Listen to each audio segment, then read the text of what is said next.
Whether you believe they're invented in Belgium by a town that needed a replacement snack in the winter years for their fish, or by a French prisoner who came back to his homeland to tell everyone that potatoes just weren't garbage and pig food. French fries. And whether you like them crispy, curly, waffle, or steak fry, we're going to learn how to make them today.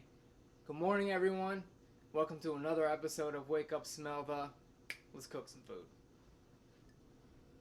So French fries to me is much more of a technique than it is an actual recipe. And to go over the recipe, it's simply just potatoes.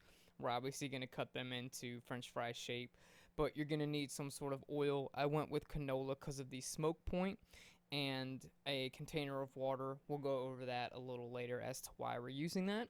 And when it comes to cutting our potato, if you feel safer cutting off a small portion of it so it makes a nice flat bottom, that's always helpful. But I wanted to show you over top the shot how I bring the knife down to the tip end hitting the board. Not all of the knife goes all the way through the potato. I just want to slide it back. And this small part at the end, I want to pinch grip, punch that knife halfway through, and then get it on that flat end so it's nice and safe for me.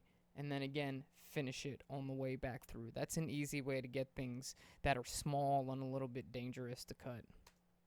I always refer to slicing things lengthwise like this, almost like a train wheel, how it kind of does that elliptical motion, and we're trying to get all the way from the tip to handle end in a nice smooth, almost oval motion where the knife tip shouldn't technically be leaving the board, but if it does, it ain't the end of the world.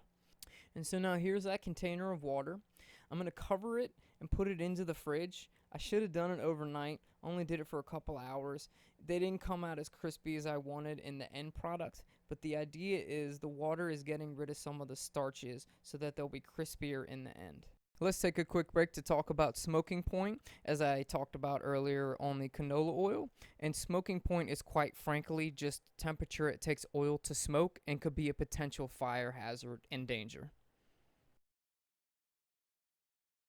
So after that soaking period, we need to go into the blanching part. First off, we have to strain off these fries, get rid of all that excess water, because water into oil makes boom, boom, fire, fire, no fun, burny, everything, as we like to say in the cooking industry. So what I've set up is a drip set, and that is just a bowl with a strainer over top of it, and I have a smaller strainer to get these fries out of the oil. Now, blanching is cooking the fries from the inside and not making it crispy on the outside. So, what I'm working on right here is getting the oil somewhere around medium temperature on the stove. Again, that depends on your stove compared to mine. Medium is a safe bet. I'm trying to get the oil to around 300 degrees. I'm going a bit over because once the fries hit, the temperature will drop. We want to do a test fry first to make sure no boom, boom, fire, fire, ow, ow, burn, burn. And then we'll drop all the fries in for about 3.5 minutes.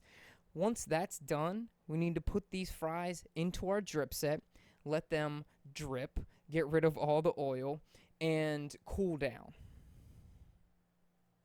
And now I put mine into Ziploc bags and put it into the fridge after they cool down because I wanted to do the next shoot the next day. But as long as they're cooled down, you can cook them immediately thereafter.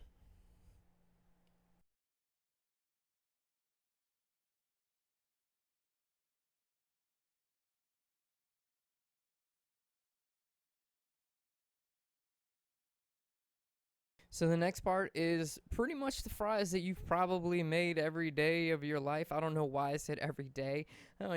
Occasionally in your life. We need to bring the oil up to about 350, a little over again, just so when the fries hit and it makes the temperature go down, it'll stay around 350 degrees. So test fry, because white class, no boom, boom, fire, fire, ow, ow, burn, burn. Very good. And this time I'm frying them again for about 3.5 minutes.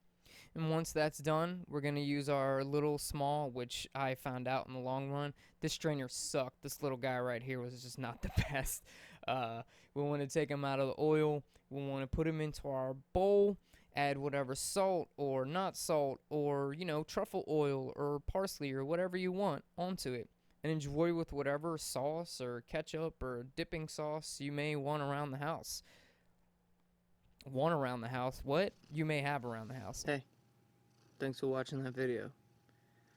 There's more like it down here. And if you enjoy them, please don't forget to subscribe. Till next time, you came, you sauteed, you conquered.